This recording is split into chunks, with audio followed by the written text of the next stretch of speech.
The Pulitzer Prizes have honored the journalists of Ukraine. The Pulitzer Prize Board is pleased to award a special citation to the journalists of Ukraine for their courage, endurance, and commitment to truthful reporting during Vladimir Putin's ruthless invasion of their country and his propaganda war in Russia, said Prize Administrator Marjorie Miller. We would like to add to these statements that this is a war not only of Vladimir Putin against Ukraine, but of Russians as a whole who kill Ukrainians every day and launch rockets at our cities. This is UA, the day that we survived. Ukrainian journalists have come together to create it with real people who record themselves and send us their recordings. Ukrainian journalists often have to work in extremely difficult circumstances. Some of them are working under fire, and some have been forced to leave their occupied cities. In more than 2 months, Russian invaders have killed more than 20 Ukrainian and foreign journalists. More than 100 regional media in the temporarily occupied territories were forced to shut down due to threats, the destruction of newsrooms, and the inability to work under temporary occupation. We have recorded for you 3 Ukrainian journalists who continued to do their job boldly and professionally during the war. Sofia Tymoshenko-Kochmar works as a producer for BBC World. For the first month and a half she was a refugee. She left for Poland with her child and often had nowhere to live. While the recapturing of Bucha by Ukrainian forces, Sofia was in a retreat and had no means of communication for a week. After the retreat was over, her family had basic needs, and Sofia realized that it was time to take care of the people of Ukraine. Now she is currently working on a project for a documentary about war crimes. Sofia tells how it is now to work as a journalist in Bucha, which became known around the world because of the cruelty of Russians to the civilians. I came to Bucha when the city was almost back to normal, if you can call it that. I mean, Bucha is unique because there's nearly no rubble, except for the epicenter, which is a shopping mall that was burned down, and there were some houses destroyed. When the equipment and dead bodies were removed from the streets, Bucha looked almost the same as before the war. So much the same that when I came to work there on the first day, I could not process that Bucha was no longer the same Bucha that I remembered. The same Bucha where my husband, my child, and I used to come on weekends to eat ice cream by the lake. So when I finished my work at the morgue, I got in the car and I said to the driver, "Now take me somewhere where I can get coffee." And only then I realized that there wasn't any place to go for coffee in Bucha anymore. The city looks normal from the outside. Flowers and trees are blooming, but there's one exception. When you start talking to people, you speak to completely different Ukrainians.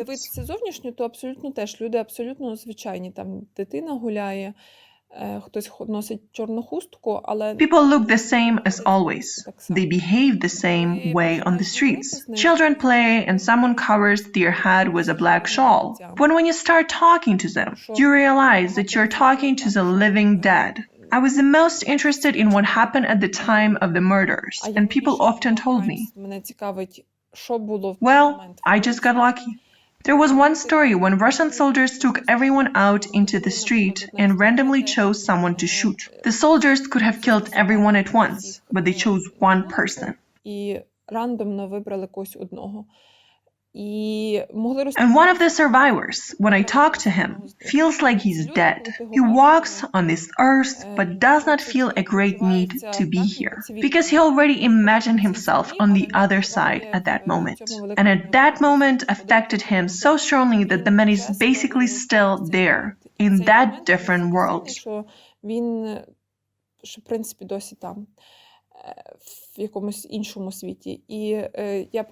I remember we met him. I got out of the car and he said, "Good afternoon," to me very sincerely. And I asked him, wasn't I really good like that for him? And he answered, "No, and it never would be." While working in Bucha, Sofia heard a lot about death. She believes that just listening to a person is an important mission. The most challenging moment was when I was working near the morgue when the parents submitted their DNA while searching for their children. It was difficult for me to write down the date of birth of a man born on the same day as I was. And I was thinking, damn, it could be a classmate of mine. There were no others anymore. It's hard to listen to the stories about death, and I don't know if it's possible to say that, but I actually like to listen to them, honestly, because I see how I take away what people say.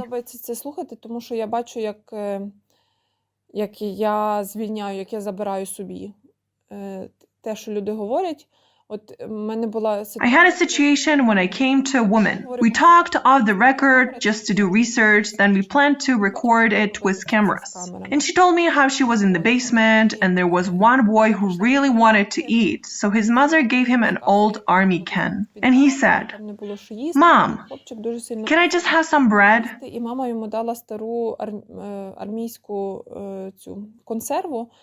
І він сказав: "Мама, а можна мені просто простого хліба?" І ця So this woman said that she cried so much. And then I continued the interview, asking the facts about who said what. And in the end, I wondered when to bring her for the second time. And she said, "Don't you know if there's still such black Ukrainian bread in Kyiv? Bring it to me." And I said, "Okay." She blessed me when we were saying goodbye. І вона мене ж так перехрестила на дорогу, і я зразу на другий день The next day, I brought that Ukrainian bread and took it to her. I saw on her face that it was a completely different woman I was talking to. And it was like somebody washed her with clean water and wiped her with a towel. на лиці вона так, ніби вона вже звільнилася від того, що вона говорила. She looked like she already freed herself from what she went through. Я прощалася з нею, то я кажу: "А ви When we said goodbye, I asked if she had talked to anyone about it, but she didn't. I said maybe someone there asked for something, or she discussed it with someone. She replied that the prosecutors and policemen came, but no one else did. Even my neighbor didn't ask how I had gone through with it," she said. It was hard because I cried with her when she told me the details.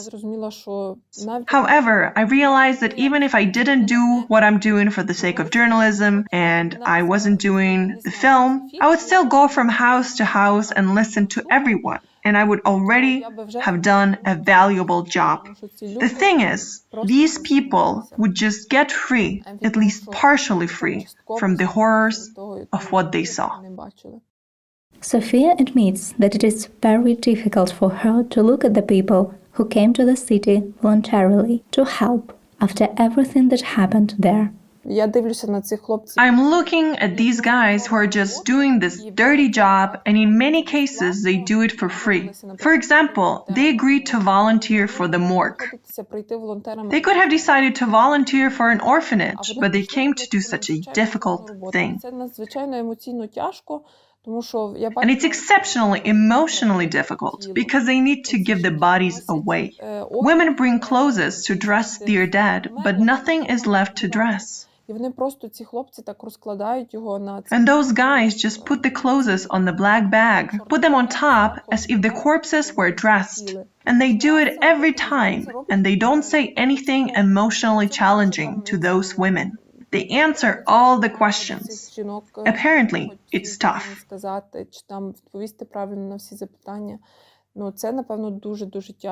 It's physically challenging, too, because you get in the refrigerator car where there are 70 bodies, all smelling. It is also a heavy burden. Even without this background on what happened and who all these dead people are, it's just physically demanding, even if you are a robot. But here you are, a Ukrainian, not a robot. These are your people, your mothers, and they are crying. I look at these boys, policemen, prosecutors, doctors working in morgues, and girls who came to volunteer in the information centers that help search for the missing. волонтерами в інформаційний центр, тобто допомагати. For example, the first man I met came and said he wanted to do DNA, but I did not understand what it even meant back then. And the girl explained that the old man had found his son, but he had to submit his DNA because only the body's spine had remained, and dogs had torn the rest of the body to pieces. Він знайшов свого сина, але від нього лишився один хребет, тому що все решта собаки пороздирали. І я така... It was shocking for me to hear, but she calmly talked to the old man and explained everything in such a gentle, motherly manner. Таким ніжним, материнським. І The second time I listened to her explanation on the phone, she was saying things like, "Don't worry, we will find the body and eternal life does exist." These are not specially trained people. These people did some utterly different work before that. Still, now they all agree to help here for a whole month or even much longer. Sophia finds it much harder to work in Bucha than other foreign colleagues because she is Ukrainian. The situation is further complicated by the fact that she had no previous experience in military journalism.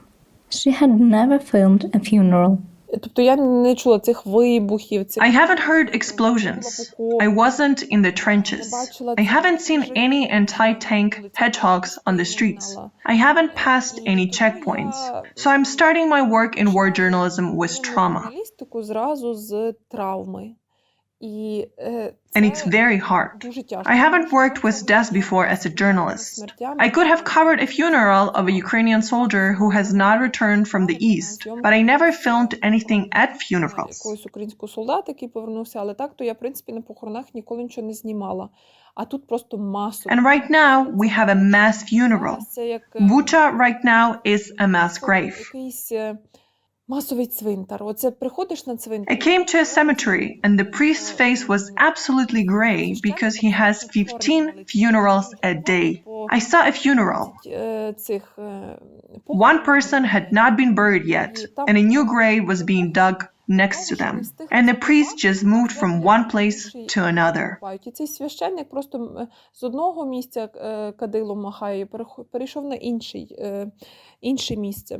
Nevertheless, the people of Bucha are thinking about the future, and they do everything to come back to life. Мені так подобається. I love how they start to bring life back to the places where life would never actually return to otherwise. Ну, там є одна там база. There's a warehouse or a factory. It's known for the fact that people died there. Russians stationed there. And I saw locals cleaning up that area and saying something like, well, not all of our rentees have returned yet. The rentees have a connection to agriculture. And I thought, how are they going to return? How can they hope that they return and would do the same thing that they did before the war in this very same place? Те саме, що вони робили до війни в тому самому місці. But people believe in this. They cleaned up with such zeal, hoping that this place would become the same as before the Russians came. I also like how people plant flowers. I came to the place where they nearly died and they were planting flowers before Easter. Not potatoes, for example, for the sake of food. They planted flowers because they care for beauty.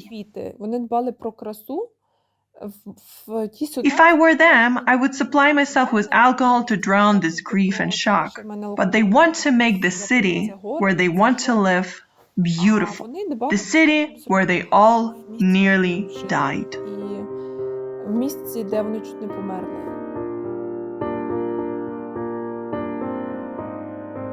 Reuters videographer Ivan Lubish-Kirtey is currently working in eastern Ukraine, where heavy fighting is taking place every day. He says that at first he did not plan his career in military journalism, but the situation in the country prompted him to do so. It happened so that the fighting for Ukrainian independence isn't over yet since the independence square, since the revolution. It goes on, and the fight is going to be bloody. The world must see everything that happens in Ukraine. That's why I'm here. I film videos and show the war the way it is. показую війну, цей конфлікт таким, яким вона є.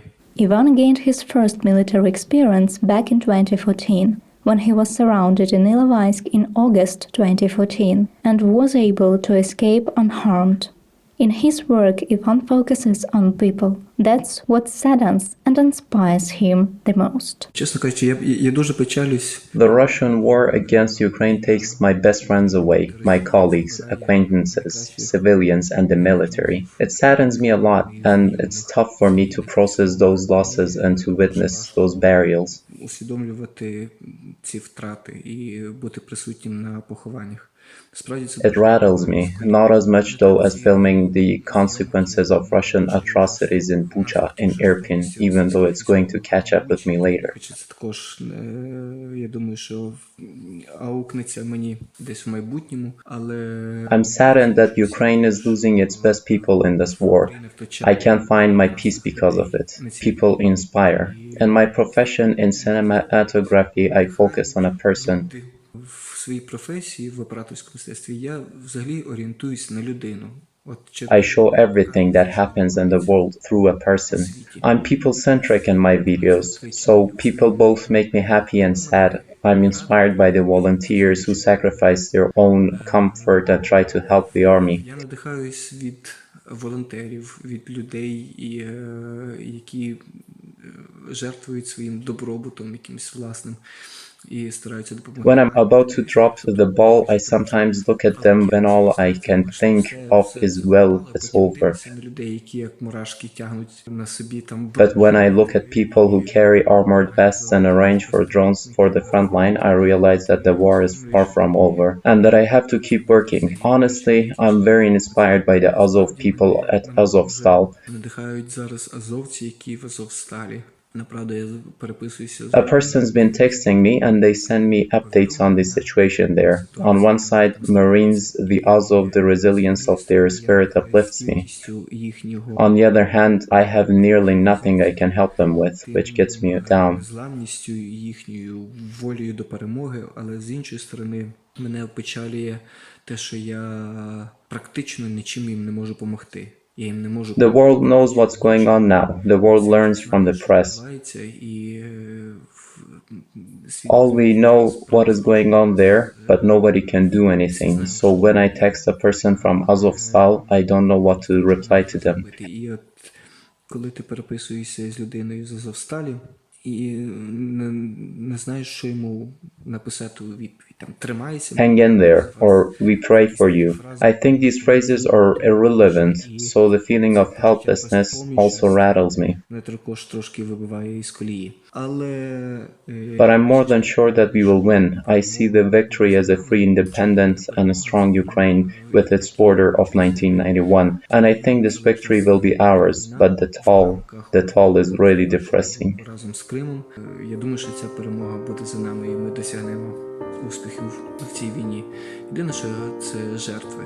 Кількість жертв засмучує, насправді. Marian Kushnir has also been filming the war for a few years. Now he has just returned from the east of Ukraine. Тему війни я розпочав висвітлювати. I started to cover the war in 2015 when I began working at Radio Svoboda. The hardest thing is to understand that the heroes in your frame who give you comments or share their stories with you might never return from war. Можуть більше ніколи не повернутися з війни і можуть загинути. They might die or they have already died, and you know that. This is the hardest thing, but what inspires me is the understanding that my work has feedback. My work is visible, meaningful, engaging, and the entire world sees it, not just Ukraine. Несе зміст. Коли твою роботу бачить не лише Україна, а весь світ. Here is what Marian thinks about the difference between the work of a Ukrainian journalist and a foreign one in the Russian-Ukrainian war. Українським журналістам набагато легше працювати. Ukrainian journalists have it both easy and hard. It's easier for them to work because everyone knows them, and it's more complicated because it's their home. Foreigners can come and go, but Ukrainian journalists work at home, те, що твориться в їхніх домівках, їхніх містах. And what happens in your homes, cities and regions is the worst condition to work at. The understanding that the war is at your home, and it's essential to draw a line. You are either a journalist, a propagandist, or a volunteer.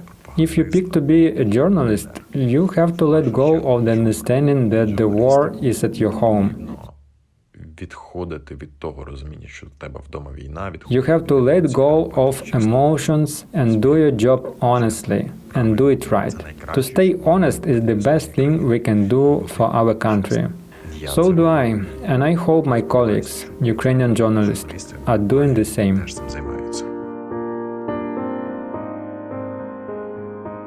Ukrainian journalists really perceive what is happening in a special way because it is a story about their home, their families. Some media people took up arms and joined the army.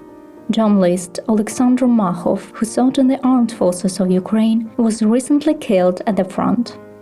The world community has drawn attention to Ukrainian journalists because Russia has launched an invasion throughout our country.